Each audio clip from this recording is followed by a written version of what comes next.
Hello and अस्सलाम वालेकुम everyone, this is me Hina Niazi और मेरे साथ हैं चौधरी इरफान जहीर। आप लोग देख रहे हैं show time with Rameez Raja T20 world cup special. और आज एक और बहुत ही इंटरेस्टिंग एंड इंपॉर्टेंट मैच था बांग्लादेश और इंडिया के दरमियान। इंडिया ने 50 रन से ये मैच अपने नाम कर दिया और हम देख रहे हैं कि थ्रू आउट वर्ल्ड कप उनकी बहुत ही शानदार परफॉर्मेंस रही है और कहा ये जा रहा है कि ऑलमोस्ट 99.9% सेमीफाइनल के लिए क्वालिफाई कर लिया, मतलब कर ही लिया है ना। लेकिन इरफान साहब कहते टेक्निकली नहीं किया, इस पर भी बात करेंगे।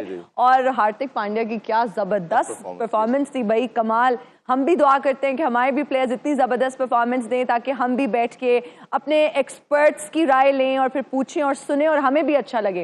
इस पर आज हम तफसील से बात करेंगे। दोनों ग्रुप बड़े जबरदस्त मरहले पे आ चुके हैं और क्वालिफिकेशन सेमीफाइनल के लिए बड़ी इंपॉर्टेंट है और हर मैच बड़ा इंपॉर्टेंट है। अब हर मैच डिसाइडर है कि किसका जर्नी आगे बढ़ेगा किसका नहीं। एग्जैक्टली। और हमारे साथ बिल्कुल हमारे प्रेस्टिजियस गेस्ट भी मौजूद है। रमीज सर हमें ज्वाइन कर रहे हैं। अस्सलाम वालेकुम, कैसे हैं आप? वालेकुम सलाम। ये वैसे रमीज सर मैं नोटिस कर रही हूँ कि रोज कुछ नया होता है आपके अटायर में। आज ये जो आपने ग्लासेस लगाई हुई हैं, they look very very cool. ये विंडीज लाइफस्टाइल है। या बिल्कुल ऐसे ही जबरदस्त लग रही है। और हमारे रमीज भाई लगता है बीच पे जा रहे हैं या उधर से आए हैं, है ना? कुछ ऐसे ही मामलात लग रहे हैं, बहुत ही फंकी। पिछली दफा मैंने ये बाहर रखा हुआ था ना फोन, तो ये गर्मी से बंद हो गया, तो इसलिए आज मैं इंडोर्स हूँ। बिल्कुल ठीक। ओके जी। और हमारे साथ स्टूडियो में मौजूद है अजहर अली साहब। अस्सलाम वालेकुम, कैसे हैं आप? ठीक ठाक। इंडिया के परफॉर्मेंस के बारे में क्या कहेंगे? अभी हम जानते हैं। अभी ठहरे। बाजवा साहब भी हमारे साथ मौजूद हैं। कैसे हैं आप? ठीक ठाक। आप कैसी हैं? मैं बिल्कुल ठीक हूँ। इज़हार बाजवा साहब, कितना ही अच्छा होना कि हम अपने प्लेयर्स की परफॉर्मेंस को भी इस तरह से एनालाइज करें, इतनी खुशी से हम बताएं कि सेमीफाइनल के लिए ऑलमोस्ट क्वालिफाई कर लिया और फिर इरफान साहब बीच में बोलें कि नहीं टेक्निकली अभी नहीं।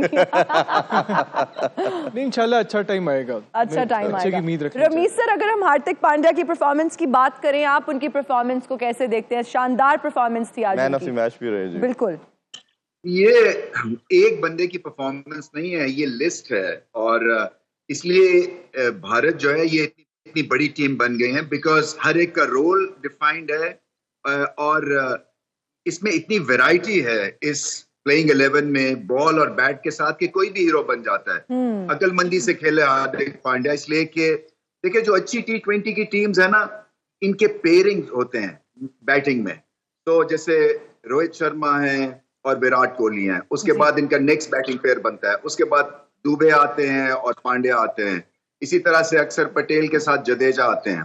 सो ये आगे चल के आप बात करें, पाकिस्तान की क्रिकेट को ठीक होना है और हो जाएगी।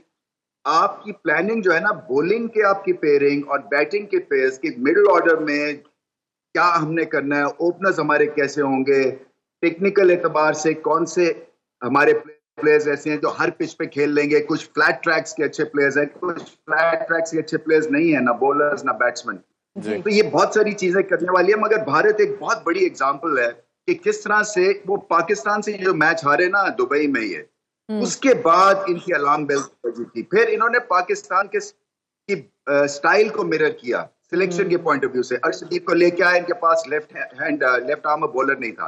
फिर इसके बाद मिस्ट्री लेके आए ये कुलदीप में, चाहल को भी खिलाते रहे, लेग स्पिनर को। इन्होंने पूरी अपनी बॉलिंग लाइनअप को तब्दील कर दिया। और फिर जिस नवाज को यूज करते थे, आगे नंबर पे बैटिंग करवाते थे कि लेफ्ट हैंडर जाके और एक तरह से एनर्जी इंजेक्ट करेगा। इसी तरह से इन्होंने अक्षर पटेल का इस तरह से इस्तेमाल किया। तो अगर हम एक अच्छी टेम्पलेट बन सकते थे भारत के लिए और उन्होंने सीख के और सारी चीजें ठीक किया, तो हम भी अब भारत का टेम्पलेट जो है आजमा सकते हैं। रमीज भाई, अगर पूछना चाहें, अगर विराट की बात करें या रोहित की बात करें, अभी उस तरह कंसिस्टेंट परफॉर्म नहीं कर रहे इस वर्ल्ड कप में। आज थोड़ा सा अच्छा स्टार्ट दिया, बट डिस्पाइट ऑफ इट उनके जितने भी बैटर हैं वो रुकते नहीं हैं। चाहे हमने सूर्य कुमार यादव को देखा, पंत को देखा या बाकी आने वाले बैटर को। ये जो माइंडसेट इन्होंने कोशिश की है डेवलप करने की, इसको कैसे देखते हैं कि जो ऑस्ट्रेलियन माइंडसेट ही प्रॉब्ली हम इसे कह सकते हैं या इंग्लैंड का, उस स्टाइल पे आए हैं ये? नहीं, ये माइंडसेट से ज्यादा ये आपके पास इस तरह के प्लेयर्स हैं जो कि स्किलफुल हैं और फिर उसके बाद ये आपको फ्री कर देते हैं ना। आप देखें ना, रोहित शर्मा और विराट कोहली को ये तो फिक्र नहीं है कि ये आउट हुए तो फिर पीछे सारा का सारा कुंभा फारिग है। तो ये खुल के खेलते हैं, अपनी गेम खेलते हैं, ये मोमेंट में रहते हैं। ये नहीं है कि अगर मैं आउट हो गया तो क्या हो जाएगा और सारी टीम जो है वो लग जाएगी आगे। इस वजह से आपको फ्रीडम है टू एक्सप्रेस योरसेल्फ, और इसीलिए ये टीम एक्सप्लोसिव बन गई है। बिल्कुल आप सही कह रहे हैं। अजहर अली साहब, जब वन की बात करते हैं तो इंडिया ने ऑलमोस्ट क्वालिफाई कर लिया है सेमीफाइनल के लिए। नेक्स्ट मैच की अगर हम बात करें तो अफगानिस्तान एंड ऑस्ट्रेलिया का है। ऑस्ट्रेलिया की परफॉर्मेंस भी हम देख रहे हैं बहुत अच्छी है, और फिर अगर अफगानिस्तान की बात करें they are very unpredictable. Although उनकी टीम न्यू है, उतना एक्सपोजर या एक्सपीरियंस नहीं है, but when they play well. तो क्या लग रहा है, कुछ भी हो सकता है? नहीं, बिल्कुल अफगानिस्तान ऑन देयर डे, मतलब वही बात है, कंडीशंस उनको सूट करना ज़रूरी हैं। अगर फ्लैट बैटिंग ट्रैक हुआ तो I am sure Australia will be too strong for them. अगर स्पिनिंग ट्रैक मिल जाता है और थोड़ा सा टायर्ड पिच मिलता है तो फिर ये है कि अफगानिस्तान गेम में आ सकता है। और जिस तरह हमने 50 ओवर वर्ल्ड कप में भी देखा, बड़ी मुश्किल से ऑस्ट्रेलिया इनके अगेंस्ट जीता था। कंडीशंस पे बहुत डिपेंड करता है। अदरवाइज जिस तरीके से ऑस्ट्रेलिया क्रिकेट खेल रही है और जिस माइंडसेट से वो वर्ल्ड कप में आते हैं, मेरा नहीं ख्याल कि वो ज़्यादा उनको मुश्किल होनी चाहिए एक अच्छे ट्रैक पे अफगानिस्तान को हराने के लिए। जी बिल्कुल। अच्छा, अगर थोड़ा सा देखें, एनालाइज करें तो बांग्लादेश के प्रॉब्लम हमने कल भी डिस्कस किया था, कुछ खास कर नहीं पा रहे। जैसे आपने भी जिक्र किया था 2011 से 15 के स्पैन में अच्छी क्रिकेट खेली, बट उसके बाद एक स्टैग्नेंट अप्रोच के साथ ये क्रिकेट खेल रहे हैं। क्या आपको लगता है कि इनकी नई जनरेशन में वो टैलेंट नहीं आ रहा? हैरी डॉय एक नज़र आया, या लेग स्पिनर की बात करें तो उसने अच्छी बॉलिंग की बिट्स एंड पीसेस में। क्या रीज़न क्या समझते हैं अदर भाई आप? देखिए, अगेन वो थोड़ी सी जो कमी हमारे क्रिकेट में भी नज़र आती है वो उधर भी है। अहेड 5-6 साल 10 साल का प्लान वो उधर भी हमें नज़र नहीं आ रहा। अगर उन्होंने किया होता तो आज उनके जो बैकअप प्लेयर्स हैं वो नज़र आ रहे होते। जो क्रिकेट है उन्होंने बड़ी महदूद सी कर दी है अपने लिए कि जो जो जब होम सॉइल पे वो खेलते हैं, वो एक जो कंडीशंस ऐसी बनाकर वो दूसरी टीमों से जीत जाते हैं, लेकिन उससे वो बाहर नहीं आ पा रहे। तो मेरा ख्याल में एक तो एज ए क्रिकेटिंग नेशन और जो विजन होना बहुत ज़रूरी है। अगर आपने इंटरनेशनल क्रिकेट में लॉन्ग टर्म के लिए अगर आपने टीम को कंसिस्टेंट बनाना है तो, अदरवाइज बिट्स एंड पीसेस में आपकी परफॉर्मेंसेज आएंगी, लेकिन अब मुझे वो भी होती नज़र नहीं आ रही। बहुत कम प्लेयर्स ऐसे हैं जो कि मुझे लगता है कि आगे जाके शैंटो हैं, ये रिशाद हैं, ये ऐसे प्लेयर हैं। एक फास्ट बॉलर जो है क्या तंजीम ने अच्छी बॉलिंग की, उन्होंने बॉलिंग अच्छी, वो एक ब्राइट स्पॉट नजर आ रहे हैं फास्ट बॉलिंग में उनके लिए। अदरवाइज जैसे अब शाकिब अल हसन की परफॉर्मेंस भी डिटेरिएट हो रही है एज ए बैट्समैन भी, और बॉलिंग जाहिर सी बात है एज कर रहे हैं वो भी। महमूद अली रियाद भी एज कर रहे हैं और मुशफिक रहीम ऑलरेडी टीम से बाहर हो गए हैं। तो कहीं ना कहीं जाके अब उनको ये इस चीज़ का रियलाइज़ करना पड़ेगा। अगर नहीं करेंगे तो फिर वो बहुत ज़्यादा पीछे रह जाएंगे। ऑलरेडी श्रीलंका और बांग्लादेश ऐसी दो टीमें हैं जो बहुत ज़्यादा पीछे रह रही हैं बाकी इंटरनेशनल जो स्ट्रॉन्ग टीमें उनसे। जी अच्छा, इजहार बाजवा साहब, हम आपसे जानना चाहेंगे, अगर हम इंडिया की बात करें तो they perform really well. Bangladesh की बात करें, आप क्या समझते हैं उनकी हार की वजूहात क्या हैं? I think India at the moment is too good side for Bangladesh. और उनकी जो खूबसूरती है इंडिया की टीम में, वो उनके 3 ऑलराउंडर्स हैं, जडेजा, पांड्या और अक्षर पटेल। उसकी वजह से उनके पास बॉलिंग में भी बहुत ज़्यादा ऑप्शंस हैं, स्पिनिंग ऑप्शंस भी है। ये बड़ा रेयर होता है कि आपके पास ऐसा स्पिनर ऑलराउंडर भी अच्छा हो जिस तरह जडेजा है या अक्षर है, या फास्ट बॉलर ऑलराउंडर भी अच्छा हो जिस तरह हार्दिक पांड्या है। और साथ ही साथ जब उनके पास नंबर 8 तक बैटिंग जाती है तो जो इवन उनके टॉप ऑर्डर बैट्समैन होते हैं उनको भी लाइसेंस होता है कि वो फ्री फ्लोइंग अपनी गेम्स अटैकिंग अप्रोच अडॉप्ट कर सकते हैं। उसकी बरक्स अगर आपका बैटिंग डेप्थ इतनी ना हो तो आपके बैट्समैन भी थोड़े कॉशियस होते हैं, मय्यट अप्रोच अडॉप्ट करते हैं। इस वजह से जो उनके ऑलराउंडर्स हैं उनको बॉलिंग में भी मल्टीपल ऑप्शंस देते हैं, बैटिंग में भी ऑप्शन देते हैं, और अदरवाइज जो उनका कॉम्बिनेशन है बॉलिंग के पॉइंट ऑफ व्यू से, उनके पास फास्ट बॉलिंग की अच्छी ऑप्शंस भी हैं जिसमें बुमराह है या अर्शदीप है या सिराज है। स्पिनिंग की ऑप्शंस भी हैं, कुलदीप है या जडेजा है या अक्षर पटेल है।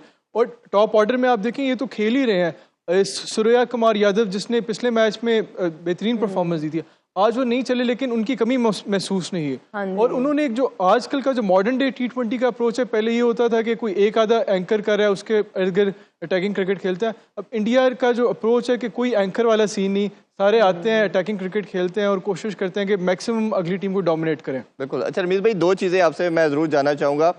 एक तो Bumrah with the passage of time जो इवॉल्व हुआ और एक सुपरस्टार बना, और अभी करंट टाइम में दुनिया का बेस्ट बॉलर भी हमें नज़र आ रहा है। दूसरा, जडेजा के ऊपर इंडिया में भी बहुत बात हो रही है कि ये थोड़ा सा वीकर लिंक कहीं नज़र आ रहा है कि चले पास में बहुत परफॉर्मेंसेज हैं, अब बॉलिंग में वो आउट नहीं करते, बैटिंग में भी कुछ खास वंडर नहीं उनकी तरफ से होता, जो पावर हिटिंग उनसे एसोसिएट की जाती थी। तो ये आपको लगता है कि इसको रिप्लेस करके किसी और को इंडिया ऐड कर सकता है, या कॉम्बिनेशन जो उनको बना हुआ है इसको वो छेड़ना नहीं चाहते?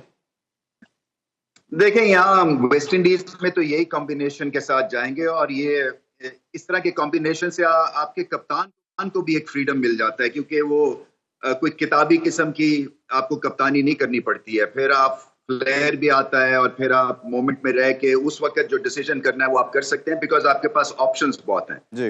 और ये जो पिचेस हैं ये रफ है, तो यहाँ पे जडेजा की जरूरत आएगी। और जिस नंबर पे ये खेलते हैं वो 2-4 बॉल मिलते हैं या 1-2 ओवर्स मिलते हैं, इनको जज करना उस बेस के ऊपर थोड़ी सी ज्यादती है। बुमराह की जो है एक ग्रेट एग्जांपल है कि किस तरह से एक्सीलेंस छू गए हैं और किस तरह से आपने सबको बीट कर दिया रेस में। और इसलिए क्रिकेट में कहते हैं ना, अगर आप समझ लें कि आप स्टार बन गए हैं तो आपकी गेम में फिर ठहराव आ जाता है, फिर आप ऊपर नहीं जाते हैं, क्योंकि आप अब कॉलर खड़े हो जाएं तो that's the end of you. और ये जो सारे इनके जो प्लेयर्स हैं ये अपने ही तो एक तरह से सुपरस्टार्स हैं, मगर इनमें जो लगन है ना टू इम्प्रूव एवरी डे, और किस तरह से एक गुड डिसीजन मेकिंग है और गेम अवेयरनेस है, इसलिए ये रिलैक्स लॉट है, क्योंकि ये समझते हैं कि स्कूल के बच्चों से हम खेल रहे हैं। इतना ज्यादा डेवलप मॉडल है ये, और इसके पीछे जो है ना वो चीजें देखने वाली हैं, जहाँ पे आपकी क्लब क्रिकेट का स्ट्रक्चर है और जहाँ पे कोचेज हैं क्लब वालों के। और किस तरह से मैं एक दफा बॉम्बे की सड़क से गुजर रहा था और रेड लाइट पे 30 मिनट के लिए मैं रुका, तो उनका आजाद मैदान है। और ये मैं बहुत दफा बात कर चुका हूँ कि 7, 8, 10 साल के बच्चे जो है उनके नेट्स लगे हुए थे, और कोचेस जो हैं उनको सिर्फ फॉरवर्ड डिफेंसिव शॉट सिखा रहे थे, बेसिक्स के ऊपर काम कर रहे थे।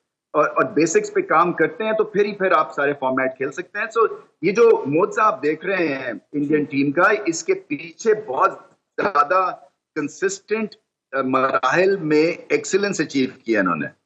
बिल्कुल। अच्छा अजहर अली साहब, एकेडमी है जहाँ बच्चे आते हैं, क्रिकेट के बारे में उनको सारा बताया जाता है, उस हवाले से हमें थोड़ा सा बताइए, देखने वालों को बताइए जिनको नहीं पता और वो आपकी एकेडमी ज्वाइन करना चाहते हैं। नहीं, देखें, सबसे पहले मुझे क्रिकेट ने, पाकिस्तान ने बहुत कुछ दिया है, तो मेरी कोशिश ये है कि एक छोटी सी कोशिश है कि मेरा मकसद है कि I give back to the society. और मेरा खाली मकसद ये नहीं है कि वहाँ पर सिर्फ अच्छे क्रिकेटर्स हों, मेरी कोशिश ये होती है कि एक अच्छे रोल मॉडल्स पैदा हों वहाँ से, चाहे वो इंटरनेशनल क्रिकेट में हायर स्टैंडर्ड पे पहुँचें, वेरी गुड, नहीं पहुँचते अपनी अपनी फील्ड्स में जहाँ भी जाते हैं उनको पता होगा। जैसे आई फील पर्सनली कि स्कूल्स में अब उस तरह की तरबियत नहीं होती तो मेरी कोशिश ये होती है जब तक वो ग्राउंड में हो वो अच्छा बिहेव करें, अच्छे मैनर्स सीख के जाएं। और ऑब्वियसली क्रिकेट तो सीखेंगे, लेकिन जब कहीं भी अपनी फैमिली को रिप्रेजेंट कर रहे हों या कंट्री को कहीं रिप्रेजेंट करने का उनको मौका मिले तो उनका कंट्री एंड अपनी फैमिली का नाम रोशन करें। अच्छा भाई, ये बड़ा अजीब बात है ना कि अब तमाम हमारे प्लेयर जो एक्स क्रिकेटर हैं मोस्टली वो सब पाकिस्तान की कोचिंग चाहते हैं, निचले लेवल पे कोई काम करने को तैयार ही नहीं है। ये एक बड़ा अलमिया है। रमीज भाई ने भी बात की है ना, वो आज़ाद ग्राउंड जो है मुंबई का, या और भी देखें जो भी इंडिया की टीम इस वक्त है वो रिजल्ट है उनकी वो सारे हार्डवर्क का जो पीछे हो रहा है या जो स्ट्रक्चर है उसका आउटकम है। तो जब तक हम निचले लेवल पे हमारे प्लेयर्स जो एक्स प्लेयर्स हैं, एक तो ये है कि मैं एज ए क्रिकेटर अगर मैंने 97 टेस्ट मैच खेले हैं तो इसका मतलब ये नहीं है मैं बड़े आराम से किसी को क्रिकेट सिखा भी लूँगा। मुझे क्रिकेट सिखाने के लिए भी कोचिंग सीखनी पड़ेगी, दैट इज़ वेरी इंपॉर्टेंट। अब ये नहीं है कि मैं यहाँ पे बैठ के कहूँ कि यार मैं पाकिस्तान टीम का अब कोच लग जाऊँ, क्योंकि आई फील कि मैंने खेलने के लिए तो सारा प्रोसेस से गुजरा, लेकिन कोचिंग के लिए मैं जो है वो प्रोसेस के बगैर कोचिंग करना शुरू कर दूँ तो आई फील कि मैं अपने साथ भी इंसाफ नहीं कर रहा। तो आई फील कि जब नीचे काम करें, नीचे काम करके एक तो आप भी कोचिंग साथ साथ सीखते जाएंगे और नीचे आप मेंटोर कर सकते हैं ज़्यादा अच्छे तरीके से प्लेयर्स को। उनके लिए बड़ी ऑनर की बात होती है एक बड़े प्लेयर्स के साथ जब वो काम करते हैं। और हमारे थोड़ी सी कमी यही है कि हम नीचे काम करने से घबराते हैं शायद, या हम समझते हैं कि हमारा स्टैंडर्ड यही है कि हम पाकिस्तान टीम के साथ या ऊपर लेवल पे काम करें या सिलेक्शन कमेटी में लग जाएं। मेरा हमेशा से ये बिलीव रहा है कि निचले लेवल पे काम करना बहुत ज़रूरी है। उसके जब तक हम नहीं करेंगे हम आगे रिजल्ट जो है वो प्रोड्यूस नहीं कर सकते। बिल्कुल आप सही कह रहे हैं। अच्छा, कभी अगर कोचिंग की रिस्पॉन्सिबिलिटी आपको दी जाए? किसकी? पाकिस्तान टीम? हाँ जी। नहीं, अभी तो फिलहाल नहीं, बिल्कुल भी नहीं। नहीं, लेकिन अंडर 19 का तो आप मेरा अंडर 19 हो या जूनियर लेवल हो या कहीं जहाँ डेवलपमेंट की जहाँ भी होगा वहाँ पे मेरी खिदमत मैं कोशिश करूँगा, जितना भी मेरा नॉलेज है, जो भी मेरी एबिलिटी है, मैं उसको पूरा उसमें दूँ इंशाल्लाह। आई बिलीव कि होती है अंडर 19 लेवल पे, ऊपर तो मैन मैनेजमेंट है जी। अच्छा बाजवा साहब, हम आपसे जानना चाहेंगे, जब हम यूएसए की बात करते हैं तो कहा ये जा रहा है, डिफरेंट दो स्कूल ऑफ थॉट है। एक ये कह रहा है कि जी बहुत अच्छी परफॉर्मेंस थी और न्यू टीम है, फिर भी उन्होंने अच्छा खेला, ऑल्दो उन्होंने 2 मैचेस हारे।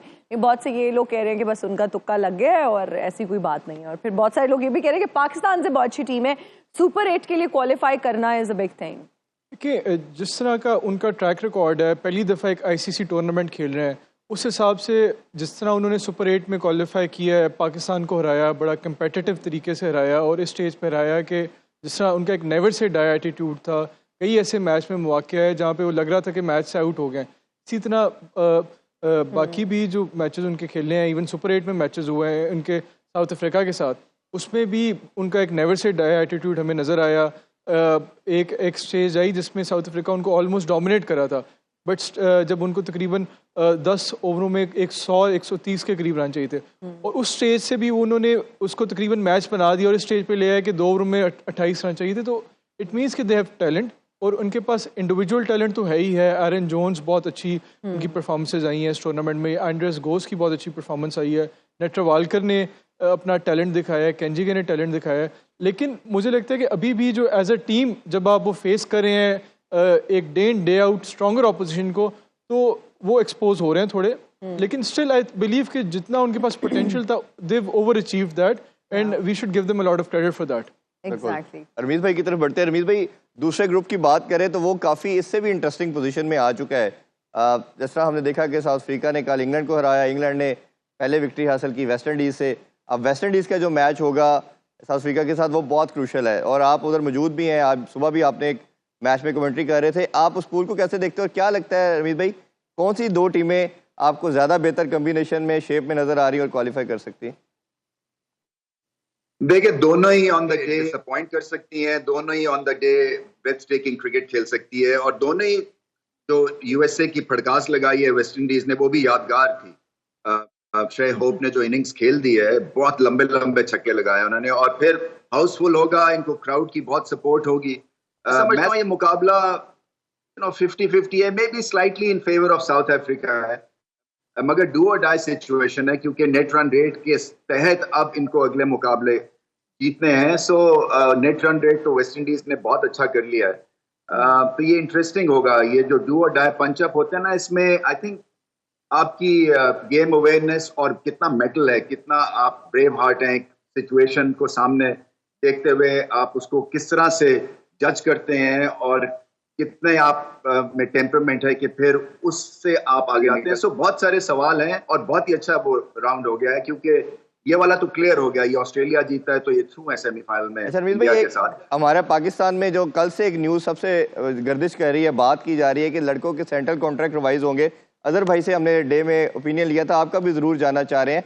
कहा जा रहा है बाबर रिजवान को शायद नीचे कैटेगरी में लाया जा रहा है और जो सीरीज़ बांग्लादेश के अगेंस्ट होगी उसमें रेस्ट भी दिया जाए। तो ये जो कैटेगरी के लिहाज से ज़का अशरफ साहब को इन्होंने प्रेशराइज करके 3 साल का कॉन्ट्रैक्ट लिया प्लेयर्स ने और 3 साल का ये पहले 1 साल का होता था, आप खुद चेयरमैन रहे हैं। ये सारी जो मसाइल और प्रॉब्लम की जड़ है ये सेंट्रल कॉन्ट्रैक्ट है, ये हल नहीं हो पा रहा। इसको कैसे देखते हैं और क्या सोल्यूशन आपकी नज़र में होना चाहिए? मुझे तो कोई मसला नहीं था, मुझसे तो कोई इन्होंने बात भी नहीं की, ना कोई थ्रेटन किया। तो ये इट्स बियॉन्ड मी कि ये किस तरह से मसला बन गया। देखिए, एक बड़ी सिंपल सी बात है, क्रिकेटर्स को पैसे मिलने चाहिए और इनका एक लिमिटेड सा करियर होता है और पीसीबी के पास बहुत पैसे हैं और यही प्लेयर्स के लिए हैं, डेवलपमेंट के लिए हैं, इंफ्रास्ट्रक्चर के लिए हैं, आपके निचले लेवल के ऊपर आपके जो है ना आप टूर्नामेंट्स करवा सकते हैं। तो इसमें मुझे कोई प्रॉब्लम नहीं है। देखिए, किसी भी वर्क फोर्स जो होती है, चाहे आपके घर के स्टाफ हो, उसकी आप तनख्वाह या कम कर देंगे, वो नौकरी छोड़ के चला जाएगा, वो बदल हो जाएगा। तो ये बड़ा एक बहुत ही एक डेलिकेट पॉइंट है कि ये सजा के तौर के ऊपर आप किसी के पैसे रोक दें या कम कर दें। तो आजकल के क्रिकेटर के पास बहुत सारे ऑप्शंस हैं। तो ये मेरे ख्याल से, जैसे मैंने पहले भी बात की थी, ये नी जर्क रिएक्शन होते हैं, ये इमोशनल रिएक्शन है और ये पता नहीं सही भी बात है या एक तरह से उड़ा दी गई है, मुझे नहीं पता कि क्या हो रहा है। बट आई थिंक ठंडे दिमाग से, ठंडे दिल से सोचना है कि ये पैसे कम करके या पैसे बढ़ा के फॉर दैट मैटर आप जो है वो स्टैंडर्ड को इम्प्रूव नहीं करेंगे।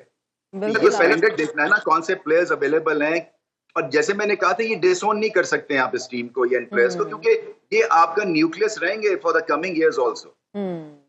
बिल्कुल आप सही कह रहे हैं रमीज सर कि पैसे बढ़ाकर जी। या कम करके आप स्टैंडर्ड को इम्प्रूव नहीं कर सकते। नाज़रीन अभी लेंगे एक ब्रेक, हाजिर होंगे ब्रेक के बाद। देखते रहिए show time with Rameez Raja T20 world cup special. Right back after the break. You're watching Show Time with Ramiz Raja T20 world cup special और हमारा क्विज जो है वो बहुत ही इंपॉर्टेंट है जिसमें आप पार्टिसिपेट कर सकते हैं। आज का हमारा क्विज है कि T20 वर्ल्ड कप में अब तक किस टीम ने सबसे हाईएस्ट स्कोर बनाया।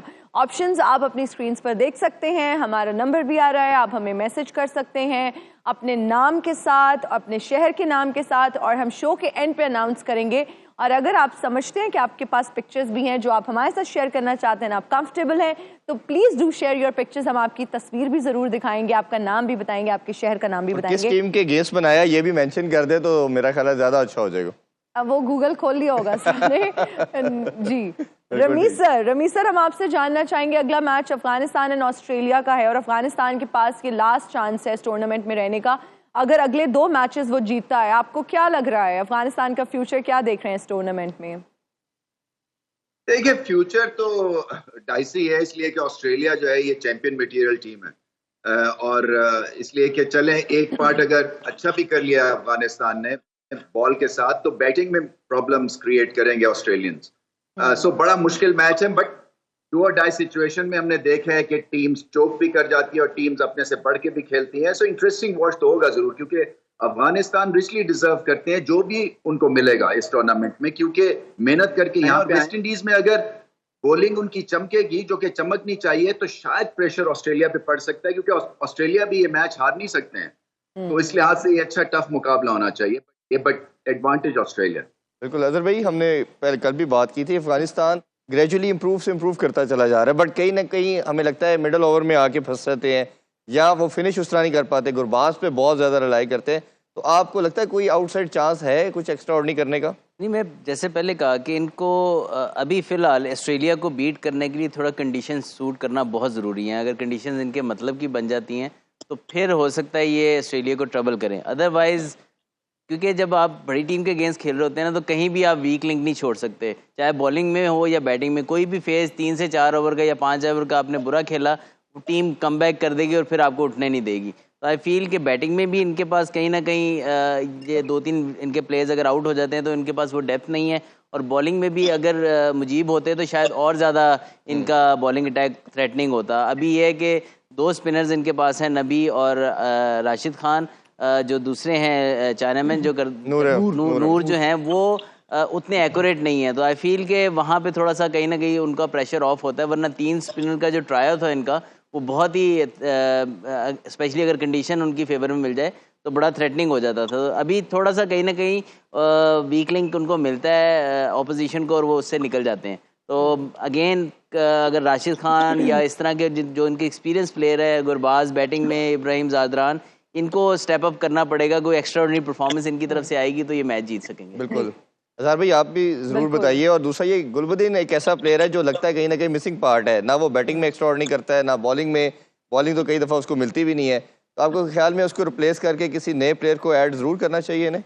देखिए, मेरे ख्याल में उनके पास जो एक्सपीरियंस है तो उनको स्टिक करना चाहिए पिछले टूर्नामेंट्स का। आपको बड़े मैचेस में एक्सपीरियंस चाहिए होता है।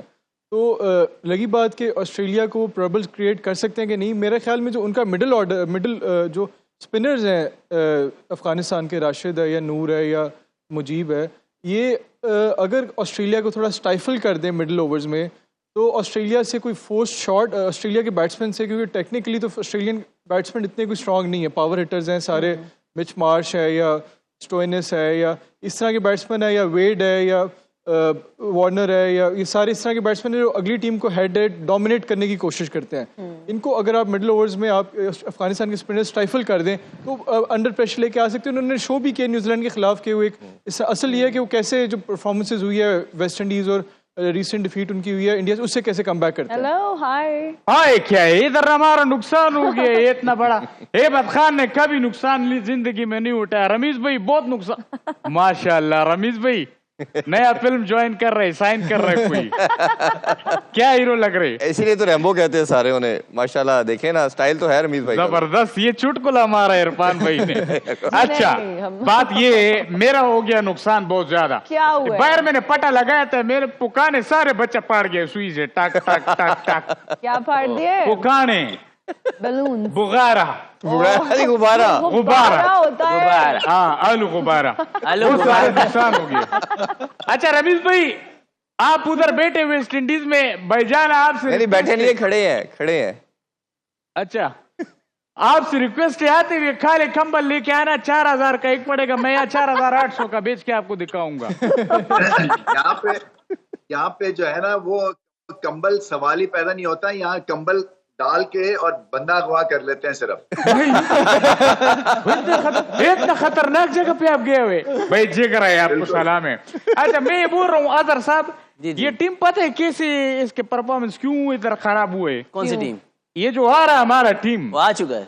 वही ना, हाँ, इन लोगों ने कुश्ता नहीं रखा हुआ था। अगर ये 12 के 12 कुश्ता रख के खेलते, देख तक कौन आगे आता है। क्या कुछ था? बस वो उसका और मेरा सीक्रेट है।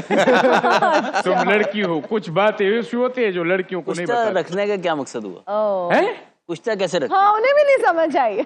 माना नहीं, वो तो कुछ और रखते हैं। माना, एक आंखें बंद करो, मेरी समझ- यूं करो, आए मुझे छमो आ रही है, यूं करो।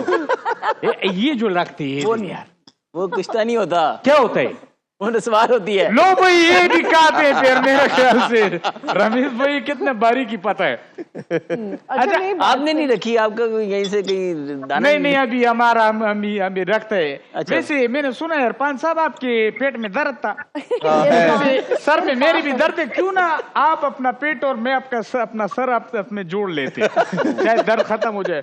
और मैंने तो कुछ तो नहीं कहा, सर दर्द इसलिए कर रहा था। आपने ताजा गोश्त खाना था ना, आप तो ये पुराना पिछली ईद का कहा गया, तो दर्द तो होगा। सही बात है, आप सही कह रहे हैं। नहीं, गलत बात है। सही बात क्या है? अच्छा मेरी बात सुने, जी। हमारे लिए क्या लेके आए हैं? हमारे शो में आए मैंने हैं। आपके लिए, सबके लिए तोहफे लाए हुए। रमीज भाई चूंकि he is sitting in the New Zealand, सारे तोहफे मेरे पास पड़े। This is the news, अच्छा, is in the New आप ये Zealand. बताइए, कुर्बानी की है आपने? कुर्बानी की है, गोश्त लाए हमारे लिए? गोश्त पड़ा हुआ है फ्रिज में। आपके लिए चाबी वाला गुड्डा भी ले, डाका डाका डाका डाका डाका डाका। और आपके लिए वो पेरी टेल नहीं है उड़ने वाला, वो लेके आया हूँ। Fairy tale. आपके लिए चाइना की स्त्री लेके आया हूँ। चाइना की स्त्री। हाँ, अब वो आप जाने क्या करते क्या नहीं करते। भाईजान आपके लिए कुछ नहीं लाया, क्योंकि आप खुद अपने गिफ्ट ले लें। मेरे ख्याल से वही मेरा दुकान मेरा जाने का वक्त हो अब गया। आपको कोई पश्तो गाना आता है? फर्स्ट तो गाना आता है, क्यों नहीं? सुना ना दे। सुनाना फिर। बीबी सुना दे, जल्दी से सुना दे।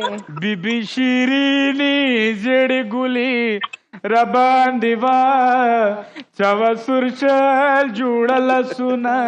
बीबी शीरीनी, बीबी शीरीनी जड़ गुली। चले एक दो दोबारा करके दिखाइए, हैं? एक दो दोबारा घूम करके के दिखाइए। वाह वाह, ये पानी की बिल्ली आज चले इनके हाथ जिस लगे। नोट पे हम ब्रेक लेते हैं, ब्रेक से वापस आके चवा डिस्कशन को सुरचल। कंटिन्यू करते हैं। Stay with us.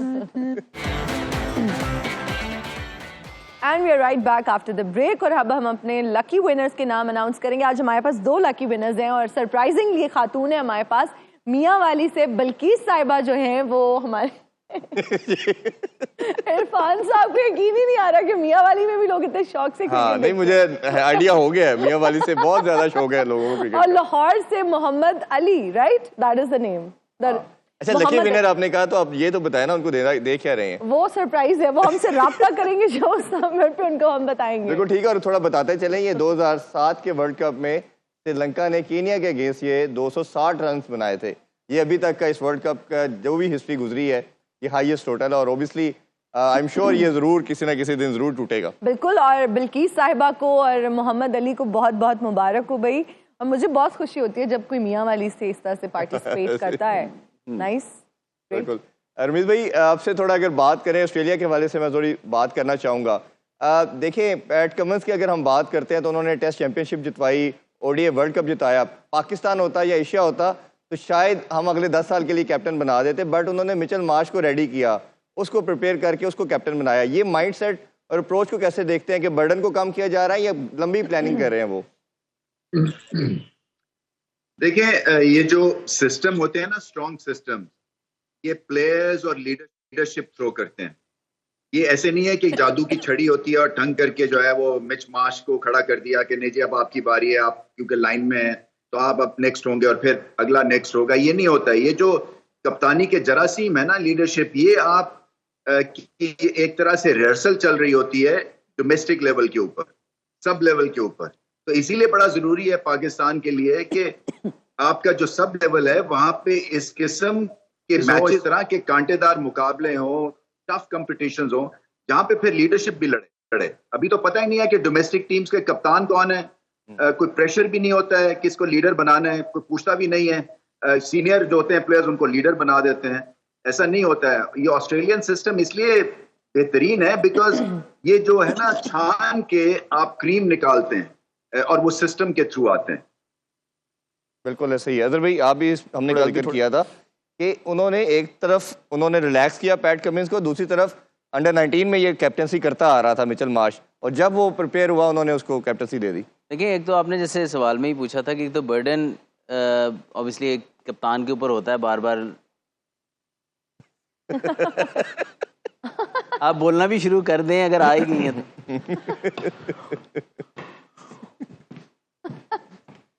इंडिया से जर्नलिस्ट आई हैं। अस्सलाम वालेकुम। सभी दर्शकों को प्रणाम बरखा दत्त जी का, और आपसे कहना चाहेंगे कि हमारे साथ इस मंच पर आज मैट्रिक्स के हीरो नियो भी बैठे हैं। कैसे हैं आप नियो? नाम तो लेना उनको पता चले। रमीज बाबू, आप मैट्रिक्स के हीरो लग रहे हैं। मैं अनफॉर्चुनेटली आपको देख नहीं सकता हूं, बल्कि फॉर्चुनेटली नहीं देख सकता। हे भगवान हरि राम, हाथों पर तो गेटअप करना भूल ही गए। हाँ, गोरे लगे। तो हमारे साथ उल्टे रास्ते पर हमारा मतलब ज्यादा उल्टे फर्क हाथ नहीं पर है। बैठे थोड़ा सा उधर हो जाए। अजहर अली, उनके बाजू में इजहार बाजू मतलब इजहार बाजवा साहब। हमारे दाएं हाथ जो बैठी है वो महिला हिना, टीवी पर हिना है, लेकिन इनके पुराने मोहल्ले में आज भी अगर निकला जाए तो पता चलेगा कि इनको इनके असली नाम मीदा शुरली से जाना जाता है। और इनके पहलू में जो बैठे हैं वो कौन है, क्यों है, कहां से आए हैं, कहां को जाएंगे, ये कोई भी नहीं जानता। और ये बरखा दत्त को जब पता चलेगा तो वो जरूर बताएंगी। कैसे हैं आप सब लोग? ठीक है। वैसे आपने अपने हाथों का जिक्र किया, सेम ही लग रहे हैं, ज्यादा फर्क नहीं है। ये तो आपने जेलसी का अंबार निकाला है अपने। अजहर जी, क्या आप जानते हैं कि इंसान के अंदर एक ऐसा खौफनाक इंसान, हमारा तो नजर आ रहा है लेकिन हर इंसान के अंदर, जैसे कि ये महिला है, इसने बहुत ज्यादा मेकअप थोपा हुआ है, लेकिन इसके अंदर का एक खौफनाक इंसान है जो सिर्फ नादरा के कैमरे से ही नजर आता है। क्या आप ये जानते थे? पासपोर्ट की पिक्चर पे नजर आ, उस पे भी आ जाता। पासपोर्ट का एक वाकया बताते हैं कि हम पासपोर्ट के ऑफिस गए जब हमने पाकिस्तान आना था, तो उन्होंने कहा अपने बाल कान के पीछे कीजिए। अच्छा, और वो बहुत ही सैड मोमेंट था। क्यों? क्योंकि हम बकरी सी लगने लग गए। और इरफान जैसे लड़कों का कहना है कि ये पार्ट टाइम में जो काम करते हैं ये इनका स्पोर्ट्स का शो है, लेकिन रात को फेसबुक पर ये पुरुष महिला के रूप में बैठे होते हैं। आज तक ये खुद भी नहीं जज कर पाए कि आखिर इनका इस दुनिया में मकसद क्या है। वो मैं आपको बताता हूँ शो के बाद। आज शो में ही बात होगी। वो आप बर्दाश्त नहीं कर पाएंगे, शो के बाद बताएंगे। शो के बाद से बात आई कि आज हम शो में एक सच्चाई खोलेंगे इरफान जी की। बुरा मत मनाइएगा इरफान जी। इरफान जी के अगर आप प्रोफाइल पेजेस देखिए तो वहां पर इन्होंने लिख छोड़ा है कि king of my own kingdom. लेकिन अगर इनके घर में जाया जाए तो इनके घर वाले जब कोई जरूरी बात करने लगते हैं तो इस जैसे लड़के को सबसे पहले कमरे से बाहर निकालते हैं। आपको किसने बताया? क्योंकि हमारा आना जाना है सबके घरों में, हमने हम बताया ही जब कभी आपको। हर जगह पहुंचते हैं। Oh my God. आपको तो आपके इंडिया वालों ने निकाल दिया, तो आप कुछ ये तो बात बोलो। बोल रहा हूँ और क्या कहूँ। कुछ तो बोलो। आपके क्या आगे बोले? कौन बोल सकता है? नहीं बोलना पड़ेगा। ओहो, ये भी इतना प्रेशर, सब कुछ उतर रहा है। अच्छा जी, इजहार बाजवा साहब, आपसे एक बहुत ही मजे का सवाल लेकर आए हैं आपके लिए। रमीज जी, छो मत जाइएगा। फिक्र ही ना करें। होना नहीं है, बल्कि ये सवाल हम पहले रमीज जी से पूछते हैं। रमीज जी, आपने पूरी दुनिया घूमी है, क्या ये बात सच है? सारी दुनिया नहीं, क्रिकेट की दुनिया। चले, इतना नॉलेज तो आपको होगा ना, आपने सुन रखा होगा कि झूठ बोले कौवा काटे। क्या ये सुना है आपने? जी। तो हमारा ये सवाल है कि अगर बोलेंगे तो क्या कौवा किसी करेगा? वो बहुत ही बदकिस्मत होगा। तो रमीज जी का कहना है कि वो कब्बा बेशरम है, बेहया है। चले इसी बात पे हम क्लोजिंग की तरफ बढ़ते हैं जी। बहुत शुक्रिया आप सबका, रमीज भाई आपका, अजहर भाई, अज़हर आपका बहुत शुक्रिया। इंशाल्लाह आप लोगों से कल दोबारा मुलाकात होगी। अपना बहुत ख्याल रखिए। अल्लाह हाफिज। पाकिस्तान जिंदाबाद।